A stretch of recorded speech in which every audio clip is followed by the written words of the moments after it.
Hello दोस्तों, स्वागत है आप सभी का आपके अपने यूट्यूब चैनल पे। यहाँ पे आपको एनसीईआरटी को आसान भाषा में समझाया जा रहा है, पढ़ाया जा रहा है।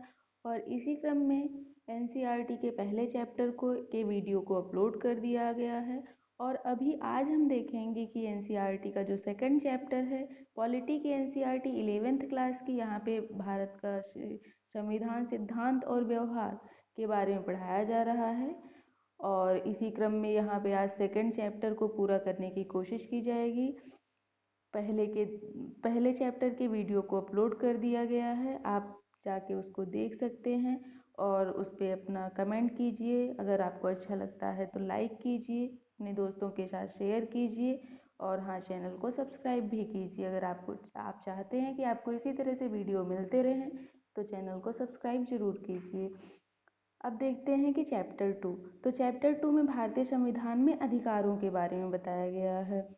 अब यहाँ पे हम पहले ही देख लेते हैं कि हम चैप्टर 2 में क्या क्या पढ़ेंगे। तो यहाँ पे पहली चीज़ तो हम पढ़ेंगे कि भारतीय संविधान कौन कौन से मौलिक अधिकार प्रदान करता है। फिर उन अधिकारों को कैसे सुरक्षित किया जाता है। सिर्फ अधिकार प्रदान ही नहीं किए जाते हैं, उन्हें सुरक्षित भी रखना होता है। फिर तीसरा यहाँ पे देखेंगे कि उन अधिकारों की व्याख्या और सुरक्षा करने में न्यायपालिका की क्या भूमिका रहती है। फिर चौथा यहाँ पे देखेंगे कि मौलिक अधिकारों और राज्य के नीति निर्देशक तत्वों में क्या अंतर है। तो इसी क्रम में यहाँ पे ये अगला देखने का प्रयास करते हैं हम लोग। अब यहाँ पे सबसे पहले तो अधिकारों का महत्व दिया गया और यहाँ पे दो केस स्टडी की रखी गई है। सबसे पहला इन्होंने बताया था जब 1982 में एशियाई खेलों का निर्माण हुआ था, तो वहाँ पे सरकार ने कुछ मजदूरों को रखा और बाद में उन्हें प्रॉपर मजदूरी नहीं दी गई। तो कहीं ना कहीं वो बंधुआ मजदूरी का केस हुआ और बाद में वो सुप्रीम कोर्ट में गया और उसके बाद फिर उन लोगों को मजदूरी प्रदान की गई। फिर दूसरे केस में यहाँ पे मचन लालुंग का एक केस था। तो ये 23 वर्ष की उम्र में इनको गिरफ्तार कर लिया गया था और इन्होंने किसी को गंभीर चोट पहुंचा दी थी। अब इसके बाद ये मानसिक बीमारी से ग्रसित हो गए थे, तो इन्हें डॉक्टर के पास भेज दिया गया। अब डॉक्टर बार बार बता रहे हैं पुलिस को कि हाँ, यहाँ पे सही हो गए, सही हो गए, इन्हें ले जाइए। लेकिन कोई इनका प्रोसेस ही नहीं बन पा रहा है ले जाने का। तो इस तरह से इनको ये 54 साल मतलब 54 वर्ष इन्होंने अपनी ज़िंदगी के जेल में ही काट दिए। हो सकता था इनको उस केस में 5 साल की सज़ा होती, 6 साल की सज़ा होती, लेकिन इन्होंने 54 साल अपनी ज़िंदगी के जेल में काट दिए। और उसके बाद ये 77 वर्ष की आयु में जेल से बाहर आए। तो इस तरह से जो अभी हम देखेंगे अधिकारों के बारे में आगे, तो जो हमारे संविधान में जीवन और स्वतंत्रता का अधिकार है, क्या वो सच में लोगों को मिल रहा है या फिर नहीं मिल रहा है। हम चर्चा इसी बात पे करेंगे इस चैप्टर में। तो यहाँ पे हम लोगों ने देखा था अभी पहला वाला, अगर हम 1982 वाला देखें तो यहाँ पे शोषण के विरुद्ध अधिकार जो आया था, जिसमें जबरदस्ती वो बंधुआ मजदूरी वाला काम किया गया है। तो ये वाला देख रहे हैं। फिर यहाँ पे अब देखते हैं कि क्या है अधिकार, क्या होते हैं, क्यों प्रदान किए जाते हैं, क्या सिर्फ हमारे यहाँ ही संविधानों में प्रदान किया जाता है या फिर और भी जगह प्रदान किया जाता है अधिकार। तो इसी क्रम में अधिकारों का घोषणा पत्र देखते हैं। तो सबसे पहले यहाँ पे देखा गया कि जो लोकतांत्रिक सरकारें होती हैं ज़्यादातर, क्योंकि वो जनता के प्रति जवाबदेह होती हैं, तो वो अपने नागरिकों के अधिकारों को सुरक्षित करने के लिए एक सूची बना देती हैं और उस सूची में एक तय कर देती हैं कि हाँ, हम आपको इस तरह के स्वतंत्रता का अधिकार देंगे, समानता का अधिकार देंगे, शोषण के विरुद्ध अधिकार देंगे, धार्मिक स्वतंत्रता का अधिकार देंगे। इस तरह के कुछ कुछ जो अधिकार होते हैं सार्वभौमिक रूप से, वो अपना सूचीबद्ध होकर देती हैं और उसी क्रम में उनको अधिकार मिलता रहता है, वहाँ के नागरिकों को अधिकार मिलता रहता है। अच्छा, प्रजातंत्र में क्योंकि जनता का शासन होता है। और अगर हम भारतीय संविधान की बात करें तो हम भारत के लोग बात की गई है प्रस्तावना में, तो कहीं ना कहीं जो संविधान की पूरी शक्ति निहित है वो हम भारत के लोगों में निहित है। तो इस तरह से ये सुनिश्चित ही होना चाहिए कि व्यक्तियों को कौन कौन से अधिकार प्राप्त हैं और सरकार उन्हें सदैव मान्यता भी देगी। तो ये जो एक अधिकारों की सूची है, इसी को हम अधिकारों का घोषणा पत्र कहते हैं।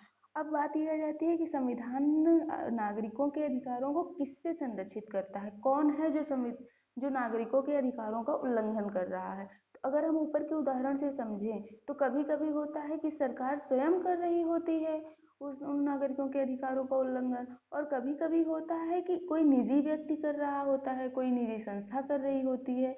तो जो संविधान है वो हमें दोनों प्रकार के, दोनों प्रकार के लोगों से कहीं पे भी अगर अधिकारों का उल्लंघन होता है तो उन्हीं से संरक्षित करने का प्रयास करता है।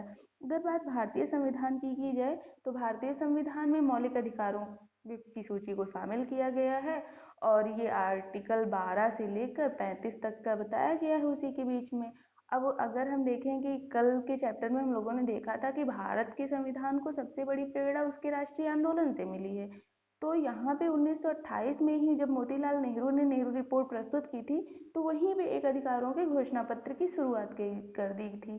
तो उसी के साथ में उसमें कुछ कुछ अधिकार जुड़ते गए, और फिर जब जब भारतीय संविधान बना तो उन सभी अधिकारों को सूचीबद्ध किया गया और उन्हें ही मौलिक अधिकारों की संज्ञा दी गई।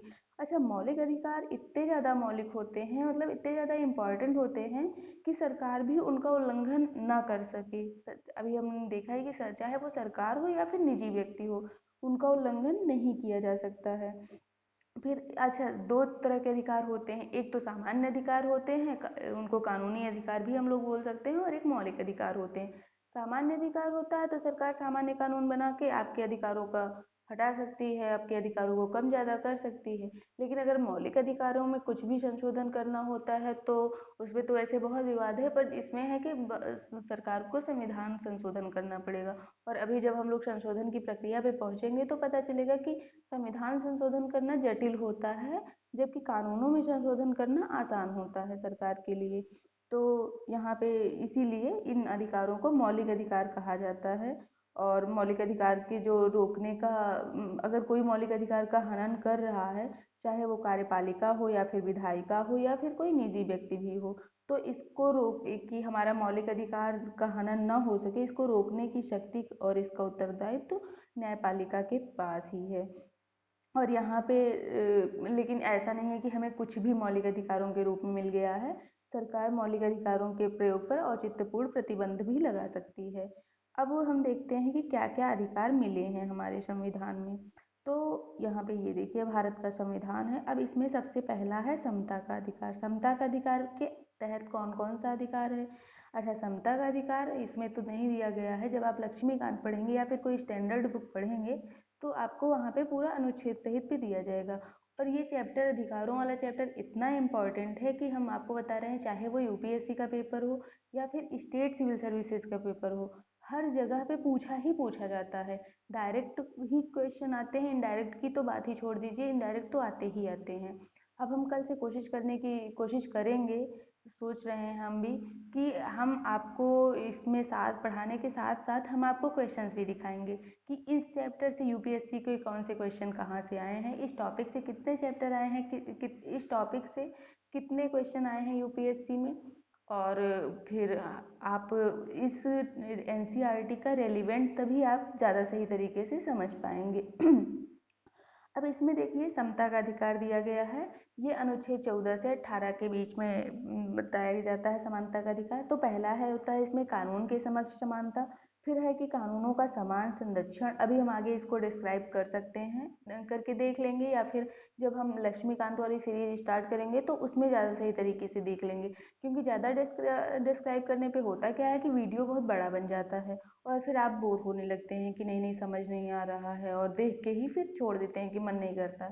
तो हम यहाँ पे ऐसे ही पढ़ लेते हैं जो इस बुक में है। बाकी जब हम लोग लक्ष्मीकांत वाली सीरीज करेंगे तो वहाँ पे हम पूरी तरीके से सबके बारे में पढ़ेंगे। तो समता के अधिकार के तहत में है कि कानून के समक्ष समानता, कानून का समान संरक्षण, धर्म, जाति, लिंग या जन्म स्थान के आधार पर भेदभाव का निषेध की बात की गई है। रोजगार में भी आपको अवसर की समानता होगी। किसी भी रोजगार के लिए यहाँ पे किसी धर्म विशेष, किसी जाति विशेष का होना जरूरी नहीं है। और इसी यही बात की गई, रोजगार में अवसर की समानता। और यहाँ पे उपाधियों का भी अंत हो जाएगा। ऐसा नहीं है कि आप कोई भी उपाधि, जैसे पहले होता था कि जब राजतंत्र था या फिर अंग्रेजों के समय में, कि हमेशा के वो उपाधि दे देते थे कि उनको लॉर्ड कह के बोलो, और भी बहुत सारी। तो यहाँ पे उपाधियों का अंत हो गया है और छुआछूत की समाप्ति हो गई है। फिर इसके बाद है कि स्वतंत्रता का अधिकार और व्यक्तिगत स्वतंत्रता का। तो इसमें सबसे पहले तो ये अनुच्छेद 19 से 21 के बीच में है। तो इसमें सबसे पहले भाषण और अभिव्यक्ति की स्वतंत्रता है, कि आप बोल सकते हैं कुछ भी, हालांकि उस पे युक्त युक्त प्रतिबंध लगाए जाते हैं, बट ये है कि भाषण और अभिव्यक्ति की स्वतंत्रता का अधिकार दिया गया है। शांतिपूर्ण ढंग से जमा होने और सभा करने का अधिकार दिया गया है। फिर है कि संगठित होने की स्वतंत्रता दी गई है। भारत में आप कहीं भी आ जा सकते हैं, कोई रोक टोक नहीं होगी, उसकी भी स्वतंत्रता दी गई है। भारत के किसी भी हिस्से में आकर बस जाते हैं और आप बस सकते हैं, रह सकते हैं, उसकी भी स्वतंत्रता दी गई है। आप कोई भी रोजगार चुन सकते हैं, उसकी स्वतंत्रता यहाँ पे दी गई है। और यहाँ पे जीवन की रक्षा का अधिकार दिया गया है, दैहिक स्वतंत्रता का अधिकार दिया गया है। और अभियुक्तों और जो सजा पाए लोग होते हैं उनके भी अधिकार दिए गए हैं भारतीय संविधान में। फिर यहाँ पे अगला है कि शोषण के विरुद्ध अधिकार। अच्छा, शोषण के विरुद्ध अधिकार में अभी जो हम लोगों ने देखा था, ये आर्टिकल 22, 23 में, 23 और 24 में बताया गया है। शोषण के विरुद्ध अधिकार में भी हम लोगों ने देखा था कि लोग पहले बंधुआ मजदूरी कराते थे, वहाँ पे मजदूरों को रख लेते थे, फिर उनको उसके बाद उनको नहीं देते थे पैसा वैसा, तो उसी को रोकने के लिए बंधुआ मजदूरी पे रोक यहाँ पे दी गई है। कि फिर अगला है कि जोखिम वाले कामों से जो बच्चों में मजदूरी, जो बाल श्रम है, उसको भी रोकने का प्रयास किया गया है यहाँ पे। फिर शोषण के विरुद्ध अधिकार के बाद आता है कि धार्मिक स्वतंत्रता का अधिकार। अच्छा, धार्मिक स्वतंत्रता का अधिकार, ये अनुच्छेद 25, 26, 27, 28, 25 से 28 के बीच में बताया गया है। और इसमें सबसे पहले है कि आस्था और प्रार्थना की आज़ादी होगी आपको। फिर धार्मिक मामलों के प्रबंधन का भी आपको होगा कि भैया आप अपनी धार्मिक संस्था को किस तरह से चला सकते हैं, वो भी आपका अधिकार होगा। और यहाँ पे किसी तरह की संस्था में आप धार्मिक निर्देश कहाँ पे दे सकते हैं, कहाँ पे नहीं दे सकते हैं, ये तमाम बातें यहाँ पे बताई गई हैं। फिर आर्टिकल 29, 30 में इसमें अल्पसंख्यक समूहों के लोगों को जो सांस्कृतिक और शैक्षणिक अधिकार दिए गए हैं वो है। इसमें है कि अल्पसंख्यकों की भाषा और संस्कृति के संरक्षण का अधिकार दिया गया है। और इसमें अल्पसंख्यकों को शैक्षिक संस्थाओं को भी स्थापित करने का अधिकार दिया गया है, वो अपनी शैक्षिक संस्थाएं स्थापित कर सकते हैं और अपनी भाषा को संरक्षित कर सकते हैं, अपनी संस्कृति को संरक्षित कर सकते हैं। अच्छा, इतने सारे अधिकार तो हमें मिल गए, लेकिन अब वो यहाँ पे बात ये भी आती है ना कि अधिकार मिले हैं, बस मिल गए। अब अगर कोई उन अधिकारों का उल्लंघन होता है तो क्या किया जा सकता है? तो इसीलिए यहाँ पे अनुच्छेद 32 में संवैधानिक उपचारों का अधिकार दिया गया है। अगर आपके किसी भी अधिकार का उल्लंघन होता है, आपको लगता है कि कोई निजी व्यक्ति या फिर सरकार हमारे अधिकारों का उल्लंघन कर रही है, तो फिर आप तुरंत जा सकते हैं, हाई कोर्ट जा सकते हैं, सुप्रीम कोर्ट जा सकते हैं। चाहे हाई कोर्ट में आप डायरेक्ट जाएं या फिर चाहे सुप्रीम कोर्ट में जाएं, आपके संवैधानिक उपचारों का अधिकार दिया गया है। तो अब यहाँ पे हमने ऐसे संक्षिप्त में बता दिया। अब हम देखते हैं इसमें उदाहरणों के हिसाब से जो भी बताया गया है उसको हम देखते हैं। अच्छा, यहाँ पे समता का अधिकार है। तो समता का अधिकार अभी हम लोगों ने देखा है, समता का अधिकार पूरा। अब यहाँ पे देख सकते हैं कि एग्जाम्पल्स इन्होंने क्या क्या दिए। तो सबसे पहले एग्जाम्पल में तो इन्होंने बताया है कि जो हमारे यहाँ पे वैसे भी भेदभाव बहुत फेमस है, हम लोग देखते हैं कि जाति के आधार पर भेदभाव होता है, तो छुआछूत यहाँ पे दी गई। क्योंकि कुल्हड़ में चाय दलित को दी गई और बाकी जो सवर्ण था उसको एक सुंदर कप में चाय दी गई थी। अच्छा, यहाँ पे दूसरा हम देख रहे हैं तो लिंग के आधार पर भेदभाव हो रहा है कि टेलीविजन का जो समाचार पत्र पढ़ने वाले 10 सदस्य थे, उसमें से जो 45 वर्ष की महिलाएं थी, उनको कहा गया कि अब मत आइएगा, जबकि वो जो पुरुष थे उसी उम्र के, उनको कुछ नहीं कहा गया। तो ये एक हो जाता है। फिर तो यहाँ पे ये भेदभाव हुए हैं। तो जो हमने देखा समानता का अधिकार है, ये इन्हीं भेदभावों को दूर करने का प्रयास करता है कि यहाँ पे जैसे जो भी सार्वजनिक स्थल हैं, यहाँ पे जैसे दुकान हो गई, होटल हो गए, मनोरंजन स्थल हो गए, कुआं हो गई, घाट हो गए, पूजा स्थल हो गए, इन सब में समानता के आधार पे प्रवेश देता है। और यहाँ पे जाति, नस्ल, रंग, धर्म या जन्म स्थान के आधार पर कोई भेदभाव नहीं होगा। और इसी तरह से ये लोक सेवाओं में भी लागू होता है। जैसे आप किसी भी स्टेट सिविल सर्विसेज या फिर यूपीएससी के लिए कहीं पे भी आप अप्लाई करते हैं, तो वहाँ पे आपसे इस आधार पर भेदभाव नहीं किया जाएगा कि आप किस धर्म के हैं, आप किस जाति के हैं, बस वो आपकी योग्यता को देखेंगे। तो अब फिर इसमें छुआछूत को भी दूर करने का प्रयास किया गया है इन्हीं अधिकारों में। हमने देखा कि आर्टिकल 17 में बात की गई है छुआछूत को मिटाने का। तो फिर अच्छा, यहाँ पे सबसे बड़ा प्रश्न आता है हम लोगों के मन में कि आरक्षण आरक्षण क्यों दिया जाता है। वैसे आरक्षण की तो बहस बहुत लंबी है और हम उस बहस में नहीं घुसना चाहते। बस एक नॉर्मल व्यू ये है, व्यू पॉइंट, कि हमारा जो संविधान है उसके उसका जो आर्टिकल 16 का 4 है, उसमें क्या क्या बताया गया है कि जो भी नागरिक पिछड़े हुए हैं, हाँ, जिन जो मतलब प्राचीन काल से पिछड़े हुए चले आ रहे हैं, उनसे किसी भी आधार पे भेदभाव होता आ रहा है पारंपरिक रूप से, तो अब उनके लिए तो समानता का अधिकार, सबको समान अवसर दे दे तो उनको तो समझ लो वो पीछे ही है ना। तो उनको आगे लाने के लिए यहाँ पे आरक्षण का प्रावधान किया गया है। तो यहाँ पे जो आरक्षण का प्रावधान है वो समानता के अधिकार के उल्लंघन के रूप में नहीं है, बल्कि ये प्रतिष्ठा की समानता, अच्छा, ये अवसर की समानता को प्रोवाइड करने के लिए है। अच्छा, ये जो समानता का अधिकार है, ये अगर हम प्रस्तावना पढ़ते हैं तो वहाँ पे भी बताया गया है प्रतिष्ठा की समानता और अवसर की समानता। तो अवसर की समानता का यही मतलब है कि समाज के सभी वर्गों को समान अवसर मिले। तो आरक्षण भी इसी में आ जाता है कि उसको समान अवसर। अच्छा, इसके बाद फिर हम अगला देखते हैं कि देखिए, स्वतंत्रता का अधिकार दिया गया है। स्वतंत्रता का अधिकार अनुच्छेद 19 से लेके 19, 20, 21, 22 तक है। और इसमें जो अनुच्छेद 21 है वो जीवन और दैहिक स्वतंत्रता का संरक्षण करता है कि किसी भी व्यक्ति को उसके जो भी दैहिक स्वतंत्रता है उससे बिना किसी विधि के वंचित नहीं किया जा सकता है। विधि द्वारा स्थापित प्रक्रिया के ही हिसाब से वंचित किया जा सकता है। फिर स्वतंत्रता के अधिकार में कौन कौन से हैं? तो पहला तो है कि यहाँ पे अभिव्यक्ति करने, आपको अभिव्यक्ति और कार्य करने की स्वतंत्रता होगी। आप कुछ भी अभिव्यक्त कर सकते हैं। तो इसी क्रम में हमारे यहाँ पे प्रेस, इसी के तहत ही प्रेस की स्वतंत्रता दी गई है। और वो जो हम कुछ भी बुक वुक लिख सकते हैं, कोई भी अखबार प्रकाशित कर सकते हैं, इन सबकी स्वतंत्रता इसी के तहत दी गई है। फिर यहाँ पे जीवन और व्यक्तिगत स्वतंत्रता की भी बात की गई है कि जीवन और व्यक्तिगत स्वतंत्रता के अधिकार से आपको वंचित नहीं किया जा सकता है। और यहीं पे होता है कि यहीं पे गिरफ्तारी से संरक्षण की बात की गई कि आप ऐसे ही नहीं, देखिए हम लोग देखते हैं कि अगर पुलिस आती है और गिरफ्तार करने का आदेश देती है तो हम लोग कहते हैं कि भैया ऑर्डर दिखाओ, कहाँ है ऑर्डर आपके पास में। तो और अगर मान लो गिरफ्तार भी कर लेगी तो ये यहाँ पे 24 घंटे के अंदर यहाँ पे जरूरी होता है कि उसको निकटतम मजिस्ट्रेट के पास पेश किए करे और वो अपने वकील के माध्यम से अपना बचाव कर सकता है। तो कोई मनमाने ढंग से गिरफ्तार नहीं कर सकता है, ये एक जानने वाली बात है। अच्छा, फिर यहाँ पे इसी के तहत में आश्रय और आजीविका के अधिकार, जीवन के अधिकार के तहत, जीवन के अधिकार की व्याख्या तो बहुत ज़्यादा बड़ी है, बहुत लंबी लिस्ट हो गई है उसकी। सुप्रीम कोर्ट ने समय समय पर उसके तहत बहुत सारे अधिकारों को शामिल भी किया है। जैसे इसमें व्यक्ति की आश्रय का अधिकार और आजीविका का अधिकार, सोने का अधिकार, स्वतंत्र पर्यावरण का अधिकार, स्वच्छ पर्यावरण का अधिकार, स्वच्छ पेयजल का अधिकार, ये सब अधिकार उसमें शामिल किए गए हैं। और अभी हाल ही में पिछले साल पुट्टा स्वामी वाले केस में यहाँ पे निजता का अधिकार भी शामिल किया गया था अनुच्छेद 21 के तहत में। अच्छा, पूरे अगर अधिकारों की बात की जाए तो सबसे इंटरेस्टिंग पॉइंट आता है निवारक नज़रबंदी पे।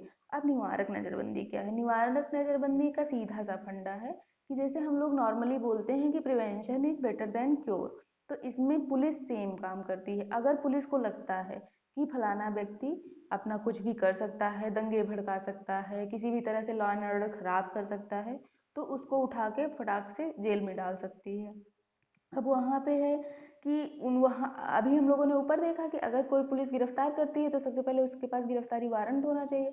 और अगर वारंट भी है उसके तहत उसके बाद भी 24 घंटे के अंदर उसे मजिस्ट्रेट के सामने पेश करना पड़ेगा। और वो वकील के मतलब वकील की मदद से अपना बेल ले सकता है। बट यहाँ पे निवारक नज़रबंदी में क्या होता है कि यहाँ पे आपको कुछ भी नहीं बताया जाएगा कि आपने क्या अपराध किया है, आपने क्या नहीं किया है। बस नॉर्मल सा आपको उठा के लिए जाएंगे पुलिस वाले। और अगर उनको लगता है कि आप कोई भी कानून व्यवस्था का गड़बड़ कर सकते हैं कुछ भी, लेकिन यहाँ पे भी कुछ कुछ लगाया गया है प्रतिबंध कि ऐसा नहीं है कि आप ऐसे उठा के ले जाएं, जिंदगी भर जेल में ही पड़े रहने दें। यहाँ पे जो निवारक नज़रबंदी है ये अधिकतम 3 महीने के लिए ही हो सकती है। और 3 महीने के बाद क्या होता है कि मामले की समीक्षा के लिए एक पूरा सलाहकार बोर्ड बनाया जाता है, फिर बोर्ड जैसी भी सलाह देता है तो उस हिसाब से यहाँ पे किया जा सकता है। वैसे तो ये अधिकार दिया गया था कि पुलिस भी इनेबल हो कि कहीं पे अगर दंगा वगैरह भड़क रहा है, कुछ भी हो रहा है तो उसे सही करने के लिए। लेकिन ज़्यादातर क्या किया जाता है कि सॉरी ज़्यादातर क्या किया जाता है कि सरकारें ही इसका दुरुपयोग करती हैं और कहीं अपने राजनीतिक विरोधियों को या फिर ऐसे ही लोगों को उठाने का प्रयास करती हैं। अच्छा, यहाँ पे अन्य स्वतंत्रताओं में देखें तो यहाँ पे है, इन्होंने बताया है कि भाषण और अभिव्यक्ति की स्वतंत्रता है, तो उस पे क्या क्या प्रतिबंध लगाए जा सकते हैं। हम लोगों ने देखा कि वो कि जो भी हमारा अधिकार है, मौलिक अधिकार तो दिए गए हैं, समानता का अधिकार आपको दिया गया है, स्वतंत्रता का अधिकार दिया गया है, सारे अधिकार दिए गए हैं। लेकिन ऐसा नहीं है कि आपको स्वतंत्रता का अधिकार दिया गया तो दे दिया गया तो आप कुछ भी करने के लिए स्वतंत्र हैं। और कहा भी जाता है कि आपकी स्वतंत्रता वहीं पे खत्म हो जाती है जहाँ से हमारी नाक शुरू होती है। मतलब कि आपकी स्वतंत्रता के साथ साथ जितने भी नागरिक हैं वहाँ पे सबकी स्वतंत्रता की आवश्यकता होती है। इसीलिए यहाँ पे युक्त युक्त प्रतिबंध भी लगाया जाता है कि अगर आपकी स्वतंत्रता से किसी और की स्वतंत्रता का हनन होता है तो आपकी स्वतंत्रता के अधिकार को से आपको वंचित किया जा सकता है। तो इसीलिए यहाँ पे युक्त युक्त प्रतिबंध की बात कही गई है। जैसे भाषण और अभिव्यक्ति की स्वतंत्रता जो हमारे अनुच्छेद 19 में दी गई है, यहाँ पे कानून व्यवस्था, शांति और नैतिकता के आधार पर प्रतिबंध लगाया जा सकता है। सभा और सम्मेलन किस करने की स्वतंत्रता का की भी ये शर्त है कि भैया जो सभा हो वो शांतिपूर्ण ढंग से हो। ऐसा नहीं कि बहुत सारे लोग अपने हथियारों की जखीरे के साथ आ जाएं सभा कर रहे हैं। तो इसी को रोकने के लिए यहाँ पे, और यहाँ पे तो ये भी किया जा सकता है, जैसे हम लोग देखते हैं कि जनता को कभी कभी विरोध प्रदर्शन का की अनुमति नहीं दी जाती है, उनको अनुमति देने से मना किया जाता है। तो सरकार इसी शक्ति के तहत अपना एक प्रयोग करती है अपनी शक्तियों का, और लोगों को उनके अधिकारों से कहीं ना कहीं, हो सकता है कि वो सही ही कर रही हो, और उनके अधिकारों से वंचित करती है। फिर यहाँ पे अगला है कि जो आरोपी का अधिकार होगा, अभियुक्त का जो अधिकार होगा, तो इसमें ये प्रावधान किया गया है कि कोई भी, जैसे होता क्या है कि आजकल मीडिया ट्रायल का दौर है, अगर पुलिस पे अगर किसी पे कोई एलिगेशन लगते हैं तो वो नॉर्मली ये हो जाता है कि हाँ यही अपराधी है, ऐसा मान लिया जाता है। बट वास्तव में ऐसा होता नहीं है, और ये संविधान भी मानता है कि वास्तव में ऐसा नहीं होता है कि सिर्फ आरोप लगने से कोई आरोपी साबित हो जाता है। बहुत बार होता है कि हम लोग देखते हैं कि आरोपी नहीं साबित हो पाते हैं, आरोप नहीं साबित हो सकते, साबित हो पाते हैं, और वो अपना छूट के चला आता है इंसान। तो इसी के लिए कहा गया है कि न्यायालय किसी व्यक्ति को किसी अपराध का दोषी नहीं ठहराता, तब तक दोषी नहीं मान सकता है जब तक कि उसको, मतलब कि वो पूरी तरीके से न्यायालय में पूरी प्रोसीडिंग ना चले और उसके खिलाफ पूरे सबूत ना हो। तो किसी भी अपराध के आरोपी को स्वयं को बचाने का यहाँ पे समुचित अवसर दिया जाता है। और इस तरह से यहाँ पे 3 अधिकारों की व्यवस्था करता है। तो पहला तो ये होता है कि किसी भी व्यक्ति को एक अपराध के लिए एक बार से ज़्यादा सज़ा नहीं मिलेगी, एक ही बार सज़ा दी जाएगी। ऐसा नहीं है कि हम एक अपराध कर लिए और उसी के लिए हमें सेशन कोर्ट, फिर हाई कोर्ट, फिर सुप्रीम कोर्ट, सब लोग वही सज़ा देते हैं। फिर दूसरा यहाँ पे है कि अगर ऐसा भी नहीं है कि हमने अपराध कर लिया, उसके बाद कानून बनाया गया और फिर हमें सज़ा दी गई, ऐसा नहीं है। अगर हमने अपराध किया, कोई भी अपराध किया, तो उस टाइम तक जो भी कानून रहेगा हमें उसी कानून के तहत सज़ा दी जाएगी। हो सकता है कि जो कानून बने वो आगे आने वाले अपराधियों के लिए लागू हो सकता है, लेकिन पहले से नहीं लागू हो सकता है। अच्छा, हम लोग यहाँ पे उदाहरण देख सकते हैं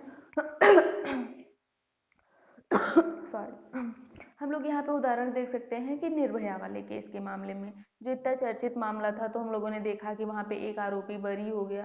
तो वहाँ पे यही कारण था कि जो पोस्को का एक्ट था, और वो 18 साल से क्योंकि कम था, और पोस्को के एक्ट में 18 साल से कम को वही माना जाता है, तब वही बच्चा ही माना जाता था, और इसी वजह से उनको वो सज़ा नहीं दी गई। वैसे बाद में पोस्को एक्ट में संशोधन हुआ, और अब 16 से 18 के बीच में अगर कोई हीनियस क्राइम करता है तो वो एडल्ट के बराबर ही माना जाएगा।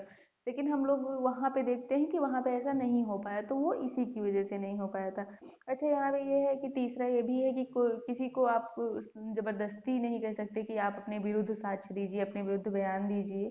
तो इस तरह से ये जो भी आरोपी हैं उनके भी यहाँ पे अधिकार दिए गए हैं। अब अगला हम लोग देखते हैं कि शोषण के विरुद्ध अधिकार की बात की गई है। शोषण के विरुद्ध अधिकार में यही बंधुआ मजदूरी आपसे ना कराई जा सके, इसकी बात की गई है। और ये क्या कहते हैं, इसके अलावा जो बाल श्रम है उसको रोकने के लिए बच्चों के अधिकार की बात की गई है कि 14 वर्ष से कम उम्र के बच्चों को किसी कारखाने, खदान या खतरनाक काम में नौकरी नहीं दी जा सकती है। फिर अगला है धार्मिक स्वतंत्रता का अधिकार। इसमें भी हमने देखा कि हमें अपनी पसंद का धर्म का हम पालन कर सकते हैं, उसके अनुसार हम कार्य कर सकते हैं, जो जो हमारे पूजा पाठ के तौर तरीके हैं हम उनके हिसाब से कर सकते हैं सब कुछ। और हम अपनी धार्मिक संस्थाओं को भी बना सकते हैं, ये सारी बातें की गई हैं। यहाँ पे आस्था और प्रार्थना करने की स्वतंत्रता है कि हम अपना धर्म चुन सकते हैं और उसका पालन कर सकते हैं। हालांकि इस पे भी प्रतिबंध लगाया गया है कि, और यहाँ पे ये भी है कि हम अपना प्रचार भी कर सकते हैं, अपने धर्म के अनुसार आचरण भी कर सकते हैं। और लेकिन इस पे प्रतिबंध कैसे लगाया गया है कि लोक व्यवस्था, नैतिकता और स्वास्थ्य के आधार पर। ऐसा नहीं है कि हम अपने धर्म के नाम पे कुछ भी कर सकते हैं। वैसे भी हम लोग देखते हैं, अगर हमारे यहाँ पे जो भी सामाजिक सामाजिक कुरीतियाँ थी, चाहे वो 3 तलाक का मामला हो या फिर सती प्रथा का मामला हो, वो हमेशा धर्म के आधार पर ही रही हैं। जब धर्म में कुछ कुछ कमियां आ जाती हैं तो वही कुरीतियों का रूप ले लेती हैं। उसी को दूर करने के लिए यहाँ पे ऐसी व्यवस्था की गई कि सरकार वहाँ पे हस्तक्षेप कर सकती है कि आपको धर्म की स्वतंत्रता के नाम पर आप कुरीतियों को नहीं बढ़ा सकते हैं, किसी के अधिकारों का हनन नहीं कर सकते हैं।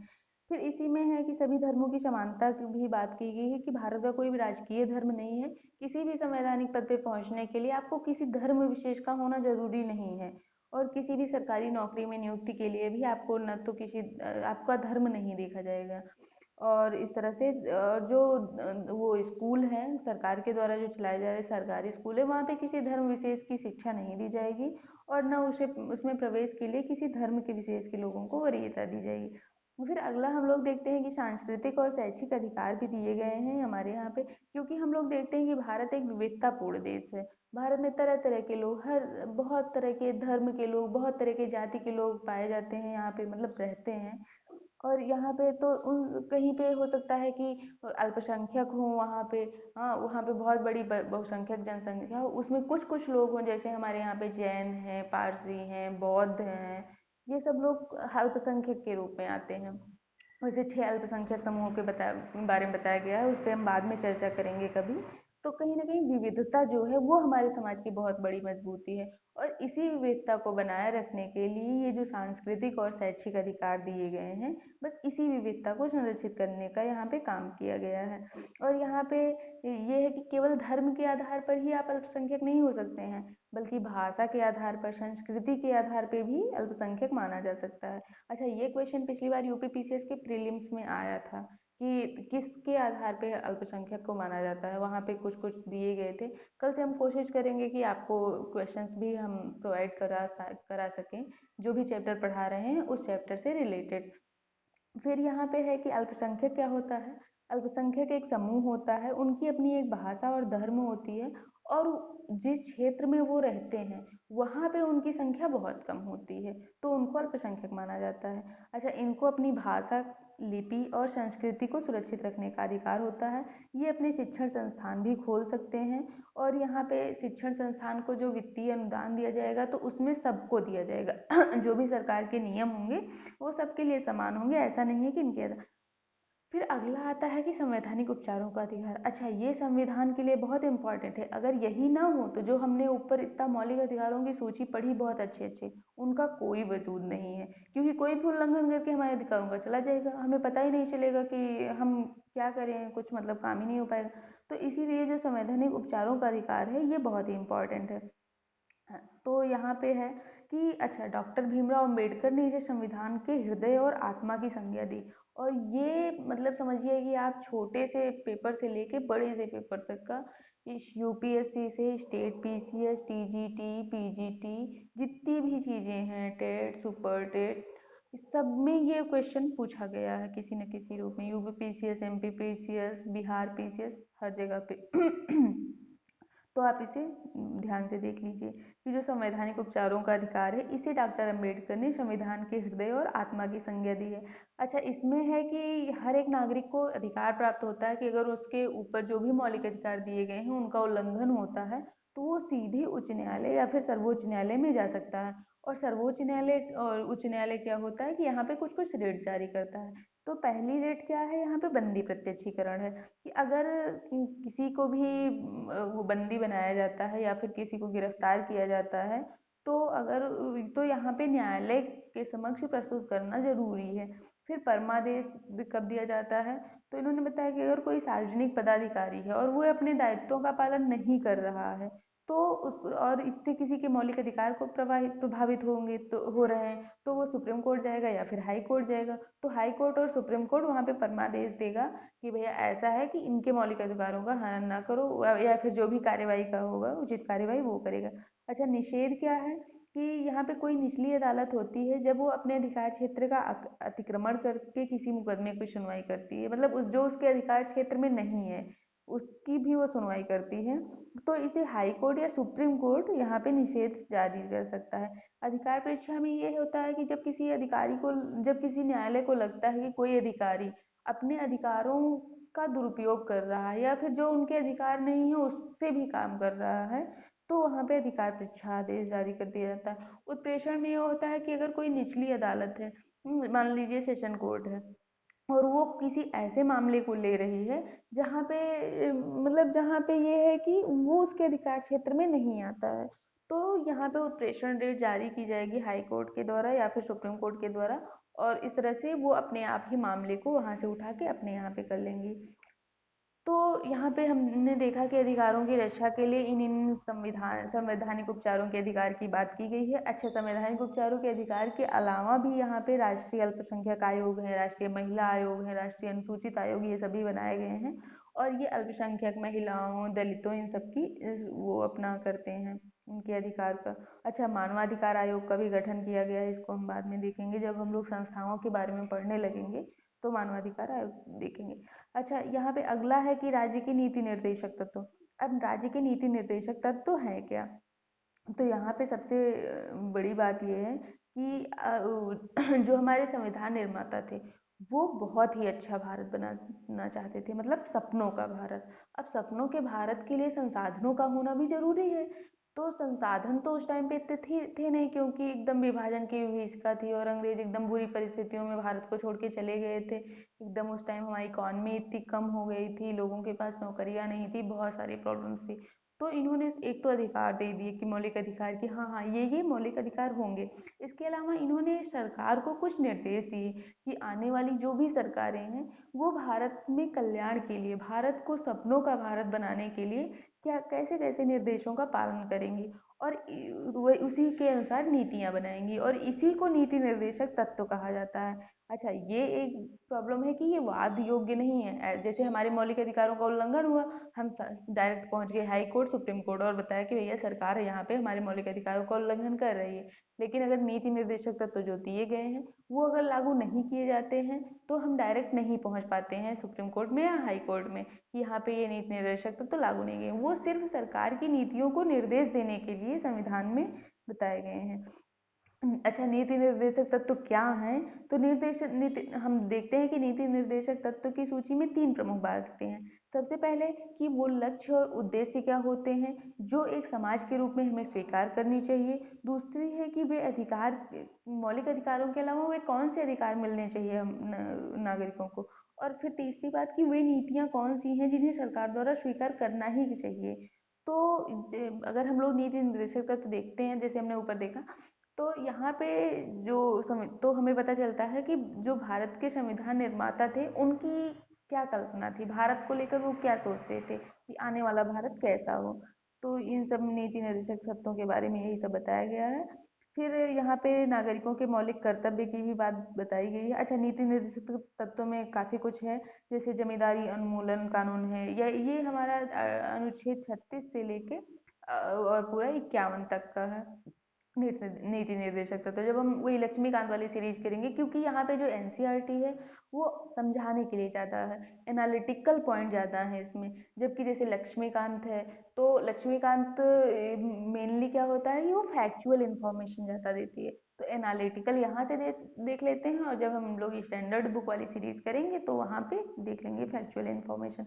अच्छा, यहाँ पे देख ही लेते हैं कि बैंकों का राष्ट्रीयकरण है, फैक्ट्री कानून है, न्यूनतम मजदूरी निर्धारण है, कुटीर और लघु उद्योगों को प्रोत्साहन, ये सब बातें, पंचायती राज व्यवस्था लागू करने का, शिक्षा का अधिकार, ये सब नीति निर्देशक तत्वों में कहा गया है। अब यहाँ पे मौलिक कर्तव्यों को भी शामिल किया गया था, कि कब शामिल किया गया था, तो 1976 में यहाँ पे संविधान का 42वां संशोधन किया गया, और यहाँ पे जो वो था संविधान था, इसमें बहुत सारे संशोधन किए गए, लेकिन इसमें मौलिक कर्तव्यों को भी शामिल किया गया है। स्वर्ण सिंह समिति की सिफारिशों पे लागू किया गया और ये क्वेश्चन 1000 बार पूछा गया है।